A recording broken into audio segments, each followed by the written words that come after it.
He didn't tell a soul he was coming back. Not his personal assistant. Not the housekeeper who had worked in his home for 11 years. Not the driver who had carried his bags to the car that same morning with gloved hands and a crisp nod. Graham Whitmore told the world he was 30,000 feet in the air, somewhere above the clouds, heading to a conference in Dallas that would last 4 days. He was not. He was sitting in the back of a hired car, not his usual driver, not his usual route, parked 1 block from his own iron gate, watching the surveillance monitor on his phone, waiting.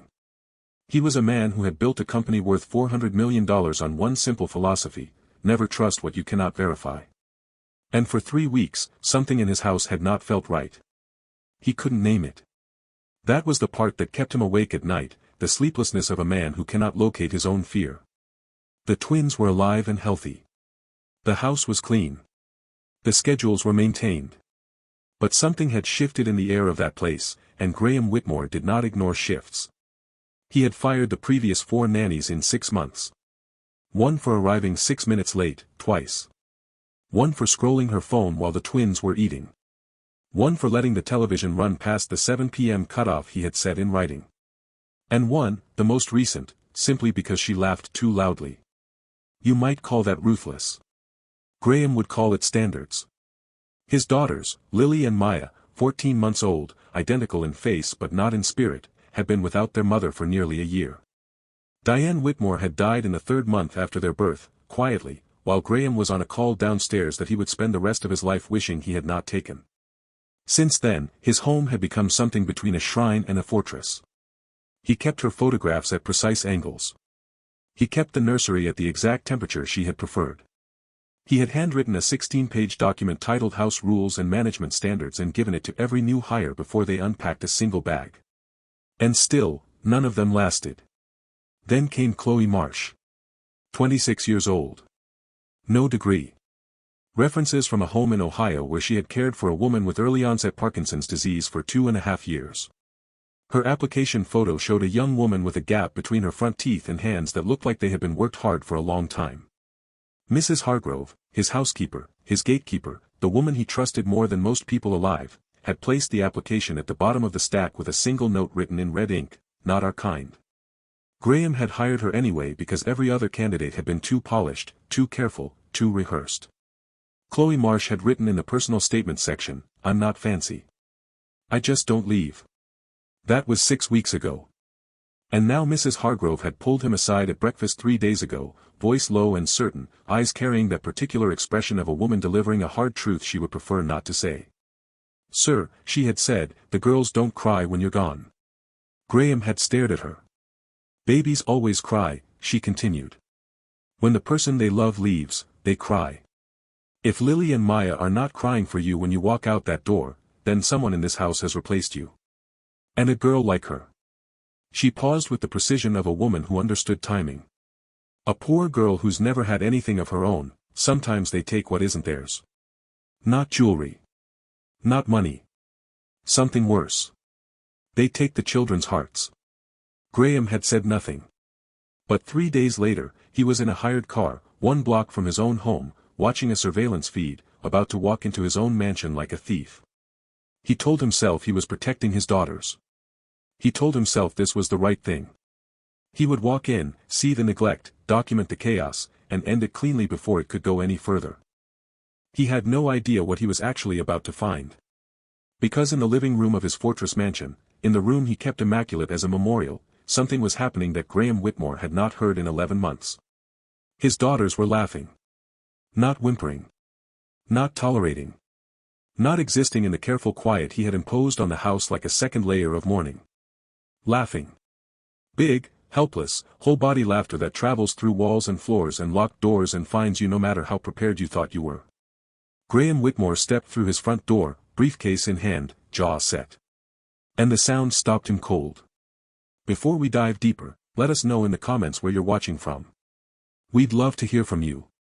And don't forget to hit that subscribe button so you never miss any of our upcoming stories. Let me ask you something before we go any further. What would you do if you came home to find your children happier without you than they have ever been with you? Not neglected. Not afraid. Not sitting in a corner somewhere while a stranger stared at her phone. Happy. Fully, uninhibited, beautifully happy. Would that comfort you? Or would it break something in you? Because that is the question Graham Whitmore could not answer. And it is the question that would turn a single afternoon into the most important reckoning of his life. Here is what we know at the beginning of this story. Graham Whitmore is a man of enormous control. He controls markets. He controls schedules. He controls the angle at which photographs sit on mantels and the precise temperature at which a nursery is held. What he cannot control is grief. And grief, real grief, the kind that hollows out your chest and lives there quietly for months at a time, does a particular thing to some people. It masquerades as standards. It wears the costume of discipline and perfectionism and careful management, and it tells you that as long as you control everything around you, the loss at the center of your life cannot expand. But it always expands. Now there are 3 questions driving this story. 3 threads that will not let go until they are answered. First, who is Chloe Marsh, really? Not the application. Not the reference letter. Not Mrs. Hargrove's verdict written in red ink. Who is she when no one is watching? What is she doing on that living room floor with 2 babies and a pair of yellow rubber gloves? Second, who is Mrs. Hargrove? A loyal housekeeper of 11 years, or something more complicated? A woman who loved this family, or a woman who loved her position in it? And what happens to a person like that when a 26-year-old with a gap between her teeth and a refusal to leave starts making herself indispensable? Third, and this is the one that matters most, what does Graham Whitmore discover about himself on the day he comes home to spy on his own nanny? Because this story is not really about Chloe. It is not really about Mrs. Hargrove. It is about a father who built a museum out of his grief and forgot to let his children live inside it. It is about what happens when the person you hired to protect your children turns out to be protecting them from you. And it is about the moment, sharp and sudden and devastating, when a man who trusts no one is forced to confront the fact that the person he trusted most has been lying to him. That moment is coming. But first, let us go back to the beginning, to the house, the grief, and the man who oiled his own locks the night before his so-called business trip, so they would not squeak when he returned. The Whitmore house had not always been quiet. There was a time, not long ago, though it felt like a decade, when the house had been the opposite of quiet. When music played from a small speaker in the kitchen that Diane had kept on the counter beside the coffee maker. When she sang off-key to songs she only half remembered. When the arguments were the noisy kind, the passionate kind, the ones that ended with both of them laughing because neither of them could stay serious for long. Diane Whitmore had been the warmth in that house the way sunlight is the warmth in a room, so constant, so ambient, so present that you stopped noticing it until the day a cloud moved across the sky and everything went cold all at once. She had died on a Tuesday.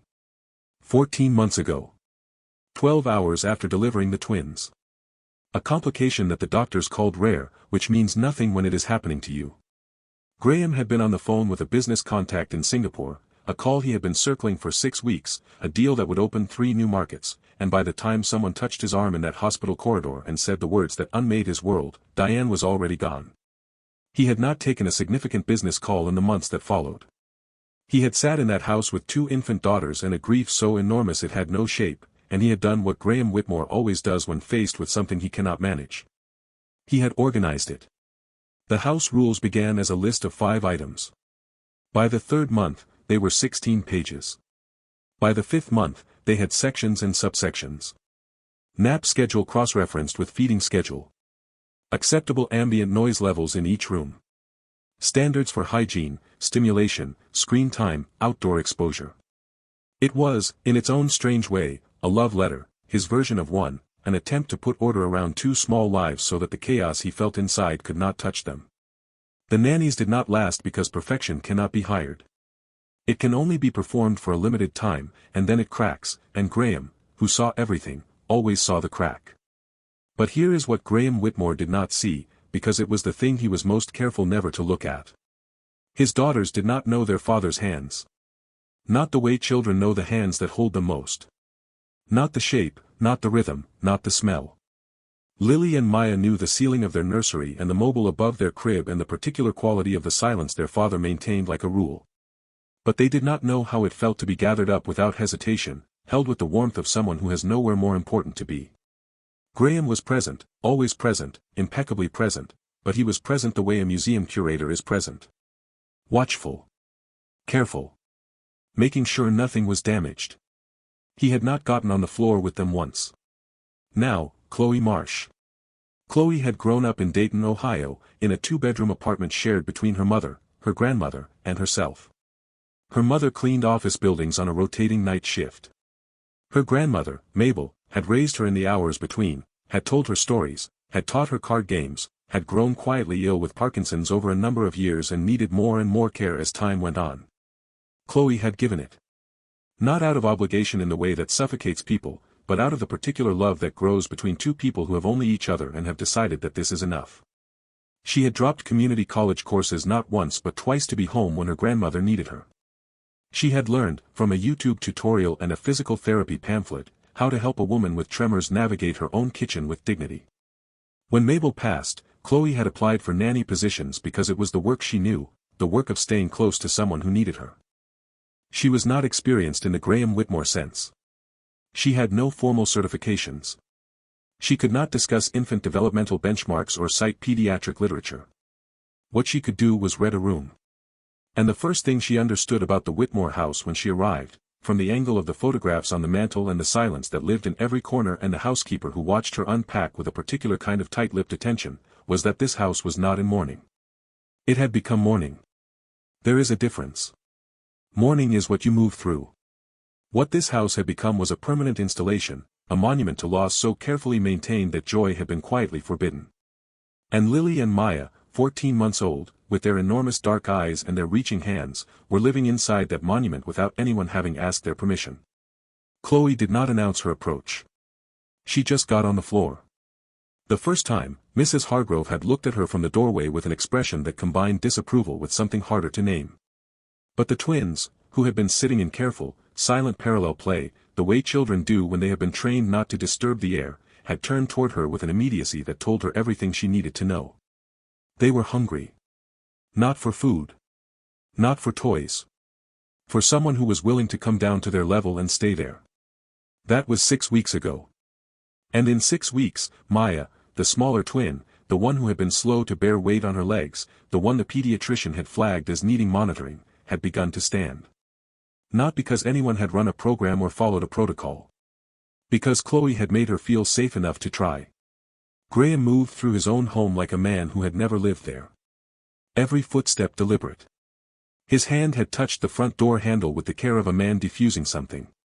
The locks were quiet, he had seen to that himself, the night before, crouching in the foyer with a small can of lubricant and the private shame of what he was planning. He had oiled his own locks. To catch his own nanny. He told himself it was for the girls. It was always for the girls.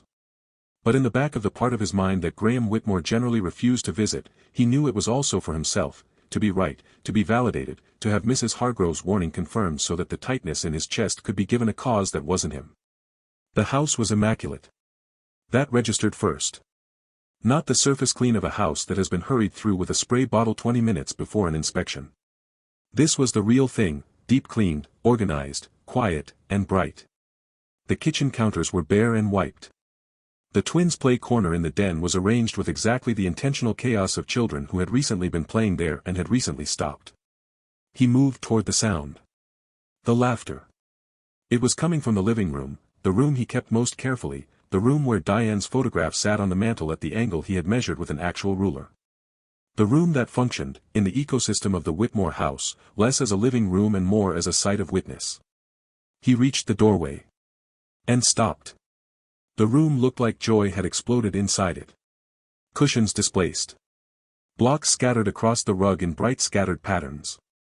A soft ball resting against the baseboard. Afternoon light flooding through the far window in a wide gold column. And in the center of it all, Chloe Marsh.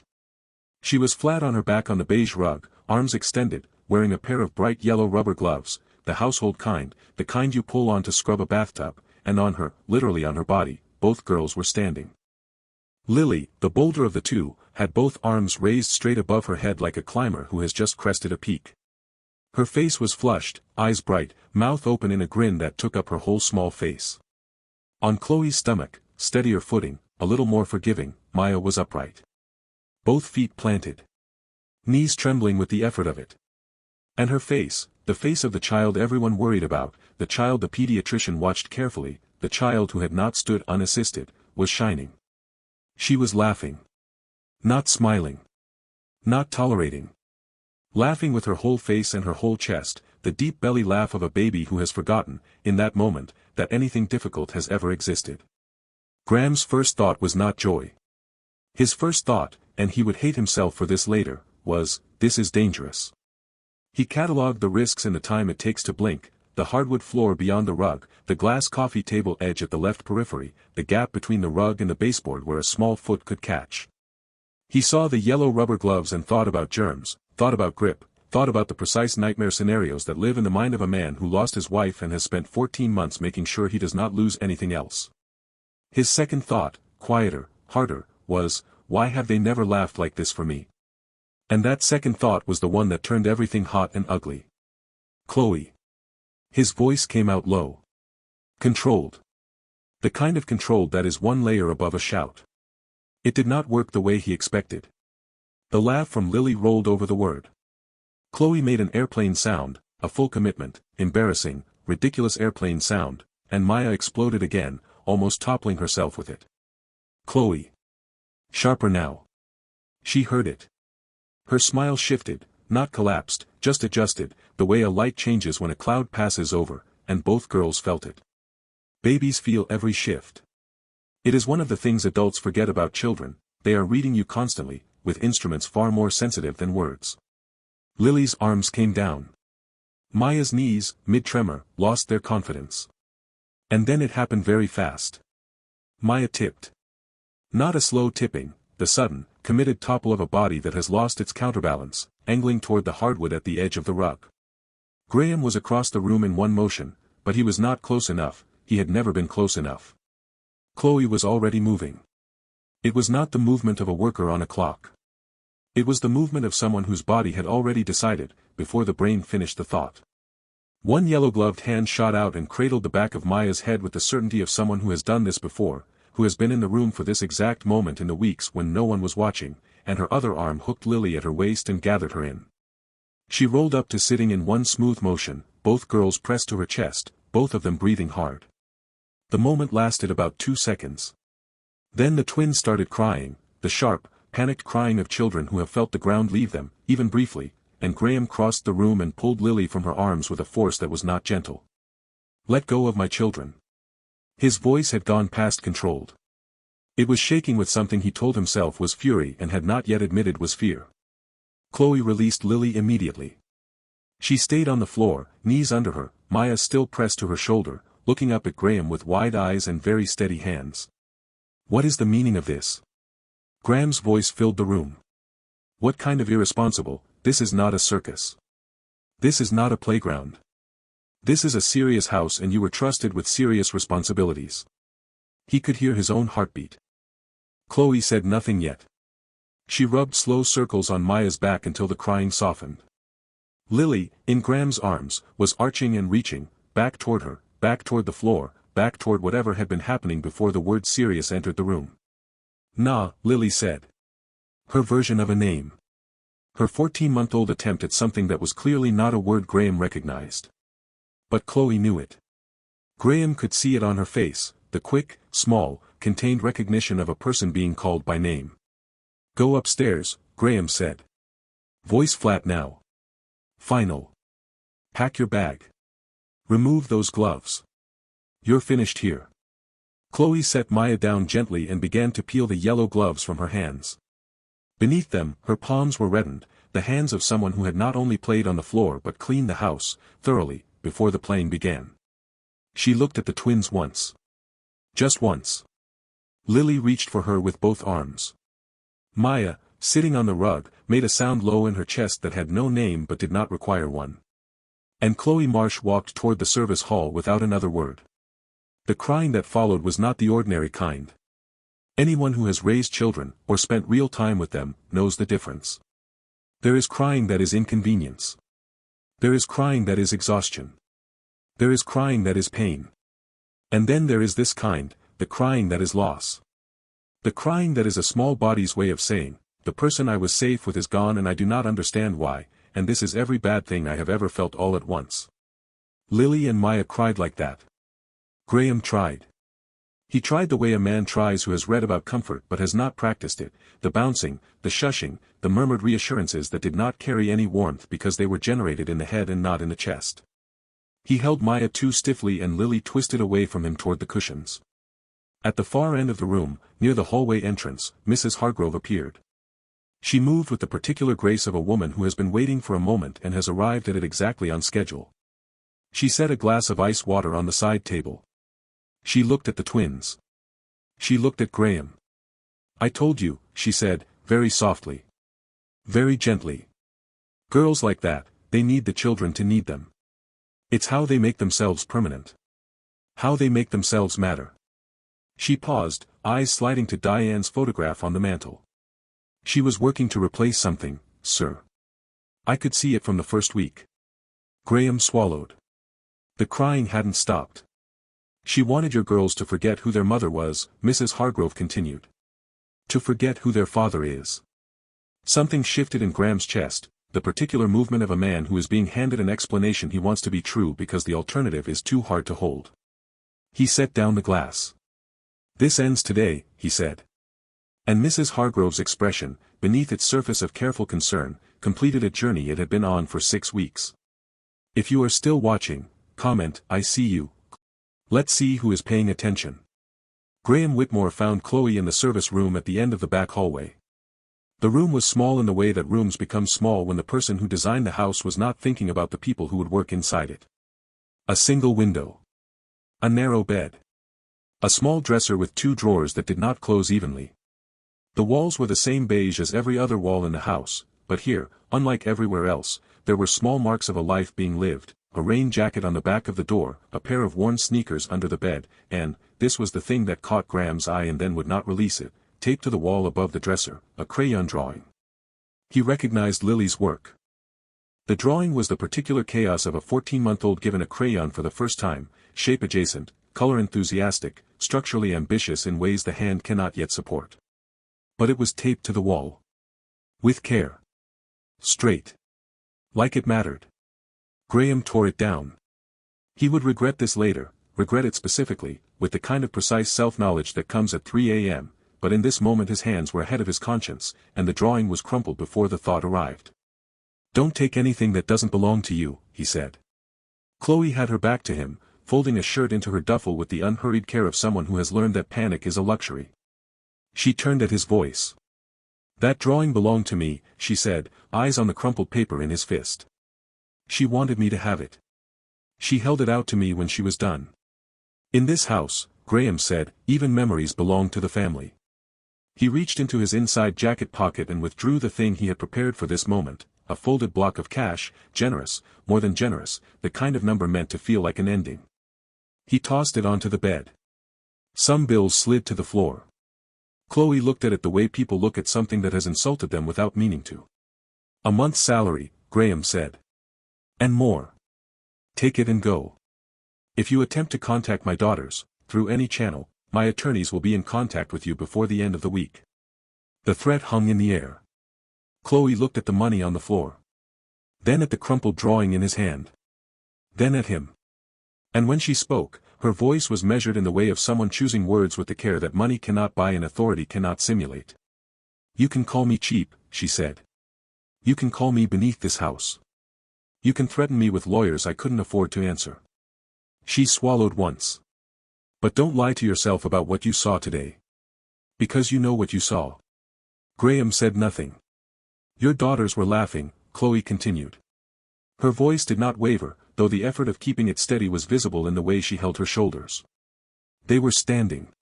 Maya, who your doctor has been watching for 3 months because she wouldn't bear weight, was standing on her own 2 feet and laughing.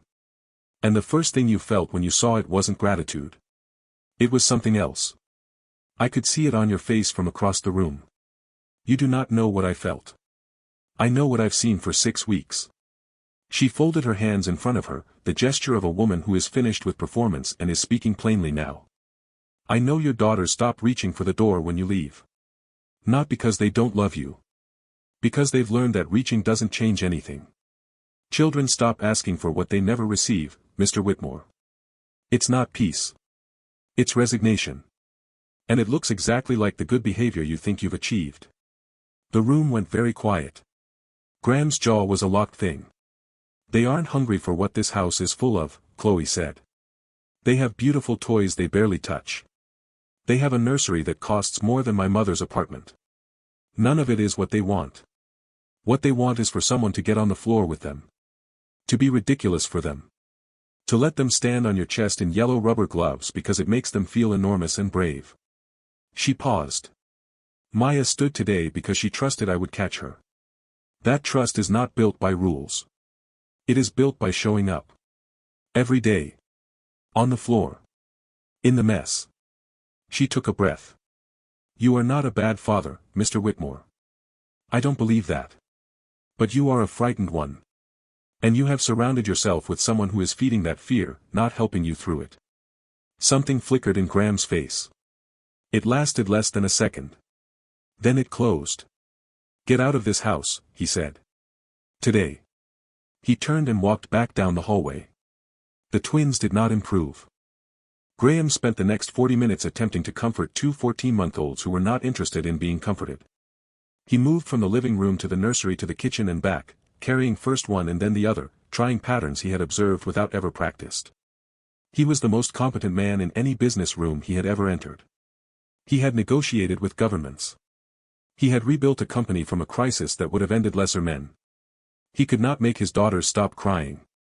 Lily eventually exhausted herself against Graham's shoulder and went slack with the heavy boneless sleep of a child who has run out of other options. Maya sat on the nursery rug and shook with crying that was drying out but not finished, watching the door with the specific attention of a child who believes someone might still come back through it. Graham sat on the floor. Not because he had decided to. Because his legs, at some point in the last hour, had simply brought him down to it. He sat on the nursery rug across from his daughter and did not know what to say. There were no words for this, for the particular ache of sitting in the room you have kept perfect, in the house you have maintained as a testament, across from a child who is looking at the door and not at you. Mrs. Hargrove appeared in the doorway.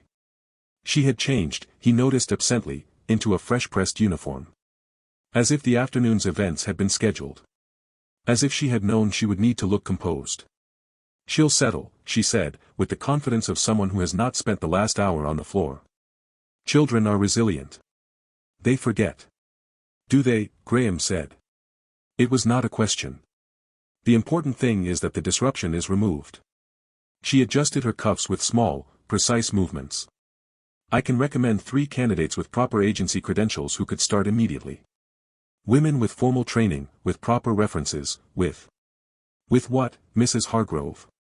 She paused. The kind of experience, she said carefully, that is appropriate for a house like this. Graham looked at his daughter on the rug. Maya had stopped looking at the door. Her head was dropping with exhaustion, but she was fighting sleep with the stubbornness of a child who is not yet ready to give up. Tell me something, Graham said, still not looking at Mrs. Hargrove. In 11 years. Have you ever gotten on the floor with them? With any child who has lived in this house? Silence. Because I'm trying to remember, Graham said slowly, and I cannot remember a single time. He could feel Mrs. Hargrove's discomfort from across the room. It lived in the air between them like a change in pressure. My role, she said finally, is the management of the household. Not what? He looked up at her now. Not love. Not the floor. Not the yellow rubber gloves. That is an unserious way to care for children of this. She caught her. The words came out quiet and very clear. When she tipped. She was already moving. She had already decided, before she even lost her balance, that she would be there. Graham looked back at Maya. I was across the room. I would not have reached her in time. She knew. Because she is on the floor with them every day and she knows every way they tip before they tip. Mrs. Hargrove said nothing. Leave us, Graham said. She left. He sat on the floor for a long time.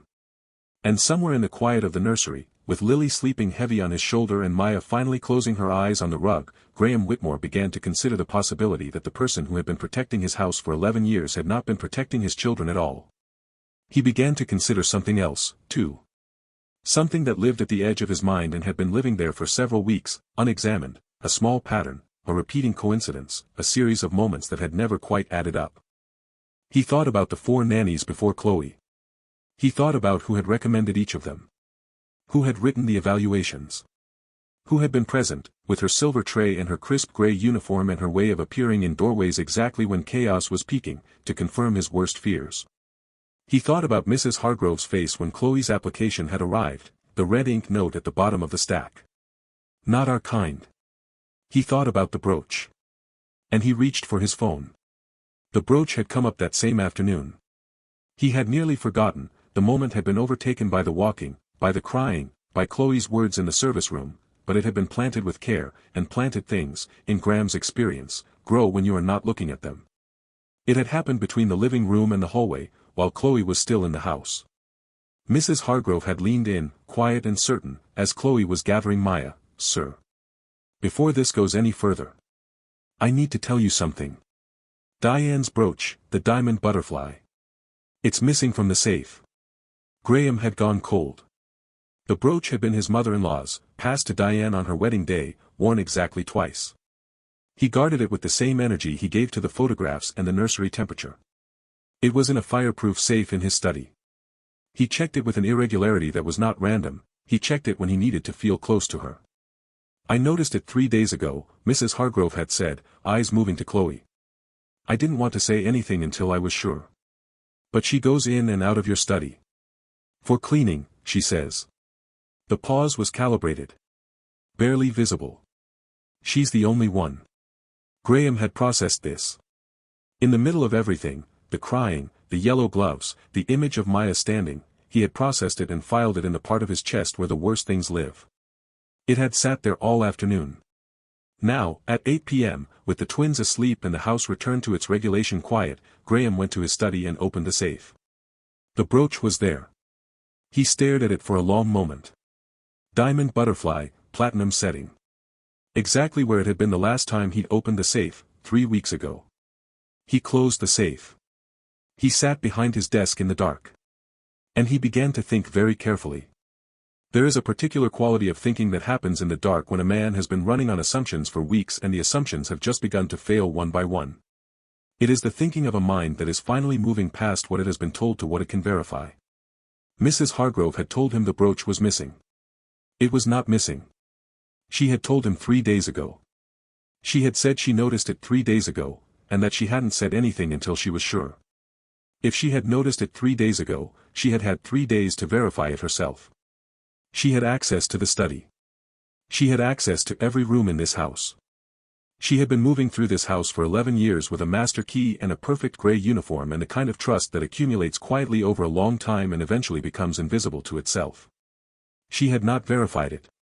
She had not checked because checking was not the point. The point was the accusation. The point was the timing, the delivery of a damning detail at the precise moment Chloe was already on her way out, an addition to a case that had already been made, an insurance policy against any moment of doubt Graham might have. Graham opened his laptop. He had cameras in this house. Not performance cameras, real ones, installed after an attempted break-in 2 years ago. Discreet. Covering the entry points, the hallway, the main living areas. Motion activated. He had not reviewed the footage in months because reviewing it required admitting he did not actually know what happened in his own home. He reviewed it now. 6 weeks of footage. Compressed. He moved through it with the efficiency of a man who has spent his life reviewing things that other people would prefer he didn't. He saw Chloe. He saw what she did every day when he was not there. He saw her in the kitchen at 6:45 a.m., moving quietly so as not to wake the girls before they were ready, preparing breakfast with the careful routine of someone who has learned these 2 children's rhythms and scheduled her own life around them. He saw her in the nursery during nap time, not on her phone, not at rest, reviewing a library book on infant development that she had apparently checked out and brought to the house in her personal bag. He saw her on the floor. Every day. Blocks, crawling, floor play, music from a small speaker she had brought from her own room. He saw the yellow rubber gloves deployed for a game, a standing game, a balancing game, a trust-building exercise she had apparently devised herself because the floor was slippery and she wanted grip, and she had been doing this, with variations, for 5 weeks, methodically building toward the thing he had walked in on that afternoon. He saw Maya. He watched Maya's trajectory over 6 weeks. The hesitation. The slow approach. The first time she put her hands on Chloe's knees. The first time she tried to pull herself to standing using her as the anchor. The small daily increments of trust that had accumulated into this afternoon's moment on the rug. And then he found what he was not fully looking for. 3 days ago. His study door. Mrs. Hargrove. The footage was clear. She had entered his study at 11:14 a.m., Chloe was in the nursery with the twins, visible on the nursery camera, at 11:14 a.m. and for the full hour surrounding it. Mrs. Hargrove had spent 9 minutes in the study. The safe was in the footage's frame. She had approached it. She had not opened it. She had stood near it, and then she had left. But she had been there. And Chloe had not. Graham sat very still behind his desk for a long time. Then he went to the fireproof filing cabinet in the corner of the study and pulled the employment files. He pulled Mrs. Hargrove's first. He had reviewed it at the time of hiring, 11 years ago. He had not looked at it since. There was no reason to look at files belonging to someone you trusted. He pulled the files for the 4 nannies before Chloe. He read the exit evaluations that had been placed in each file, written summaries of the reasons for each termination, drafted by Mrs. Hargrove, who had managed the household staff documentation for a decade. All 4 evaluations were written in the same voice. Precise. Articulate. Edged with just the right amount of regret. And in each one, the language describing the nanny's shortcoming curved in a specific direction, toward character rather than conduct. Not, she was late, but her attitude toward punctuality raised concerns about her general reliability.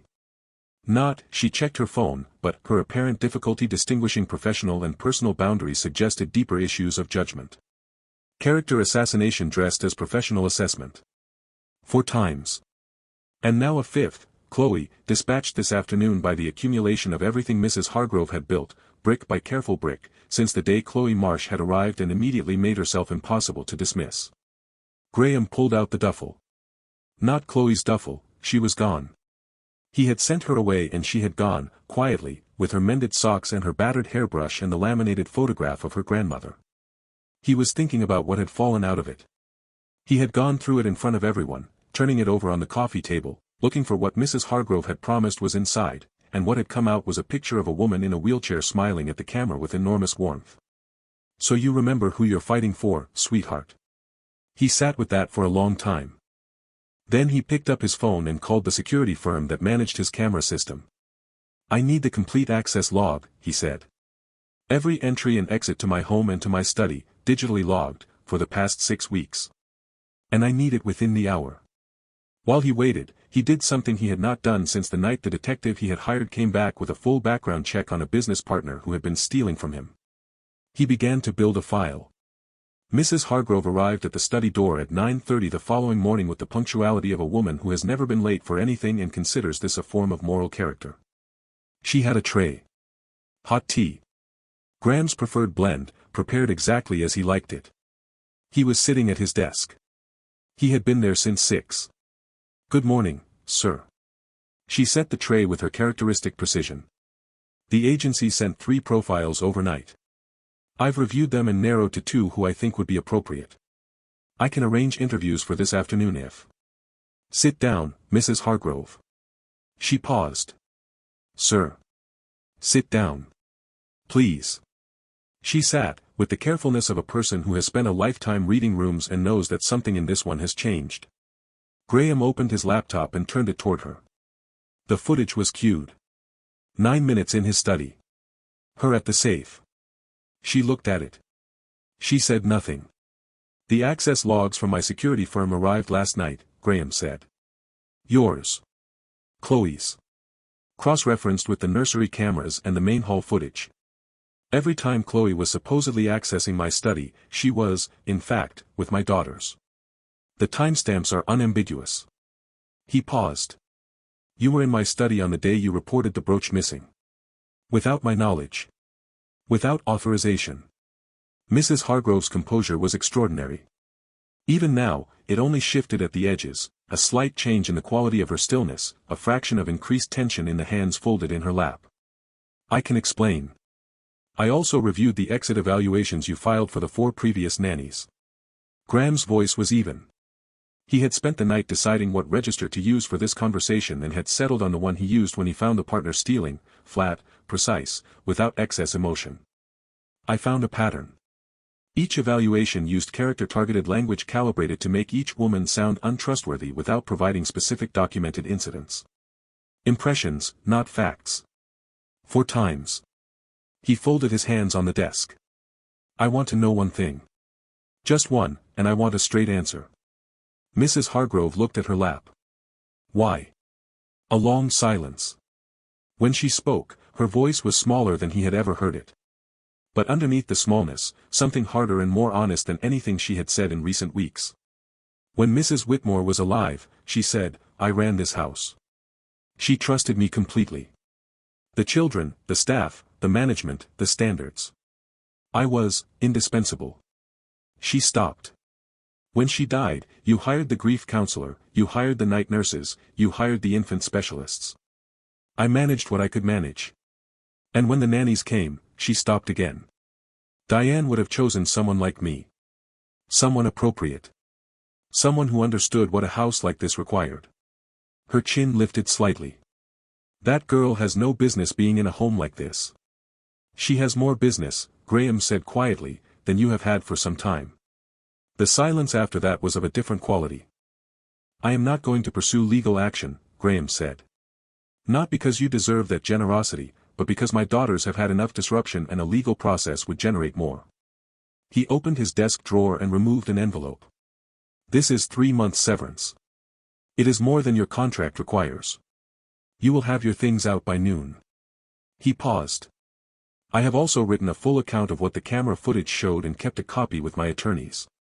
If any communication about this household, about my daughters, about Chloe Marsh or any other person in my employ, appears anywhere attributable to you, I will act on it. Mrs. Hargrove stood. Slowly. With a dignity that was, in its way, genuinely impressive, the dignity of someone who knows they have lost but has decided to lose without collapsing. She took the envelope. She walked to the door. She stopped. The brooch is in the safe, she said, without turning. I checked it that morning because I had intended to use it as leverage. I decided against it. Then I changed my mind in the afternoon. A pause. I'm aware that is not an apology. She left. Graham had Chloe's number from her employment file. She answered on the 3rd ring, the careful way of someone who does not recognize the number but has grown up in circumstances where unknown calls sometimes matter. Ms. Marsh, he said. This is Graham Whitmore. A brief silence. Mr. Whitmore. I would like to speak with you, if you're willing. In person. I recognize I have given you no reason to be willing, and I am asking anyway. Another silence. He could hear street noise, she was outside somewhere. Where, she said. They met at a coffee shop 2 miles from the house, her choice, which he understood and respected. She arrived first. She was wearing her own clothes, not the uniform, and she looked younger and also more herself, the way people do when they are not required to be someone else's idea of appropriate. Graham sat across from her and did not begin with the cameras or the access log or Mrs. Hargrove's departure. He began with something harder. You were right about what I felt, he said. When I walked in and heard them laughing. You said it wasn't relief. You were right. He kept his eyes on the table, then made himself look up. It was shame. I walked into my own home and felt ashamed that my daughters were that happy, and I told myself it was anger because anger is something I know how to use. Chloe's expression did not open dramatically. She was a careful woman, careful in the way that people become when they have learned that visible emotion costs them things they cannot afford to lose. I fired 4 women, Graham continued, who may have been doing nothing wrong. I don't know for certain because I was operating on the evaluations of someone who had reasons I didn't understand to ensure that no one stayed long enough to matter. He paused. I don't know if that can be corrected. It probably can't, Chloe said. Not cruelly. Just accurately. No, he agreed. Why are you telling me this? Graham considered the question seriously, the way he considered most things. Because my daughter walked yesterday, he said. And I watched it, and I spent last night asking myself how much of it I would have missed if I hadn't walked in when I did. How many things I have already missed because I have been so focused on maintaining the house that I forgot to inhabit it. He paused. And because Lily reaches for you. Chloe's careful expression shifted, just slightly, into something more unguarded. She calls you something, Graham said. I heard it. I didn't understand it, but she called you by name. She calls me Yo, she said. She got the first sound of my name and decided that was enough. Graham almost smiled. I would like to offer you your position back, he said. With an increase in salary. With the condition that I am trying to learn how to be in that house in a different way, and that you are not responsible for managing my learning curve. He paused. I also want to find the previous 4 nannies and offer appropriate compensation. I don't know if they will accept or if they should. But I want to try. Chloe looked at him for a long moment. Can I ask you something? Yes. Before you walked in yesterday. When you were coming down the hall. At some point you slowed down. I saw it on the monitor when I was packing. I watched the hallway camera. She held his gaze. You almost didn't come in. Something stopped you. What was it? Graham thought about this. About the moment in the hallway when the laughter came through the walls and something in him had wanted, just for a second, to stay outside of it. I think, he said slowly, I was afraid of what it would mean. If they were that happy without me. He stopped. If joy was available in that house and I was not the one creating it. Chloe nodded once. That's grief, she said. That's not a character flaw. That's grief telling you that you're the only one allowed to give them anything, because if someone else can, then maybe what she gave them wasn't irreplaceable. And it was. It is. Diane's irreplaceable. She paused. But so is Maya learning to walk. Both things can be true. Graham sat with that for a long time. Then he said, will you come back? She said yes. There is an old saying, I don't know where it comes from exactly, but I have heard it from the kind of people who speak carefully and mean what they say, the house does not make the home. The people willing to get on the floor do. Graham Whitmore had $400 million and a house so well maintained it could have been photographed for any magazine in the world. He had rules written in 16 pages and locks he oiled himself and a trust in his own standards so absolute that it had become a wall between himself and the 2 people he was working hardest to protect. And the woman who changed everything charged a modest hourly rate, arrived in worn sneakers, kept yellow rubber gloves in her pocket, and refused to leave even when she was told to. The first powerful person in this story wasn't Graham. It wasn't Mrs. Hargrove, who mistook position for power and let that mistake cost her everything. The first powerful person was Chloe Marsh, who understood, in the way that some people understand things because they have had to learn them young, that love is not a feeling you announce. It is a decision you make and a floor you get down on and a child you catch before the thought is fully formed. And the second powerful person? It was Maya Whitmore. 14 months old. Who stood on an improbable woman's chest in yellow rubber gloves and laughed with her whole face and proved, without a single word, that the body knows safety before the mind does. Here is what I want to ask you. Think about the people in your life who showed up for you the way Chloe showed up for those girls. Not with speeches. Not with credentials. Not with the right uniform or the right references or the right idea of what was appropriate. With presence. With willingness. With the specific courage of getting on the floor. Who was that person for you? Maybe it was a grandmother who told you stories. Maybe it was a teacher who stayed after class. Maybe it was a neighbor, a friend's parent, someone who had no official reason to show up in your life but showed up anyway. Leave their name, or just their initials, in the comments. Let's honor the Chloes. And then think about this, who are you that person for? Because most of us are, right now, in some relationship, as a parent, a grandparent, an aunt, an uncle, a friend, where someone smaller or more vulnerable than us is watching to see if we'll get on the floor. If we'll be ridiculous with them. If we'll catch them before the fall. The shirt can be wrinkled. The room can be messy. None of that matters as much as the look on a child's face when they realize, in the marrow of their small, trusting bones, that you are not going to let them fall. Graham Whitmore learned this at 43, on the floor of a nursery, watching his daughter refuse to stop looking at the door. It is not too late for any of us. If this story reached something in you, something you needed to hear today, please share it with someone else who might need it. Not for the numbers. For the Chloes. For the Mayas. For the fathers sitting on floors they've never sat on before, finally learning that getting down is not a loss of dignity. It is the beginning of the truest kind of presence. We will see you in the next story. Subscribe so you never miss what is coming, and trust me, what is coming is worth waiting for.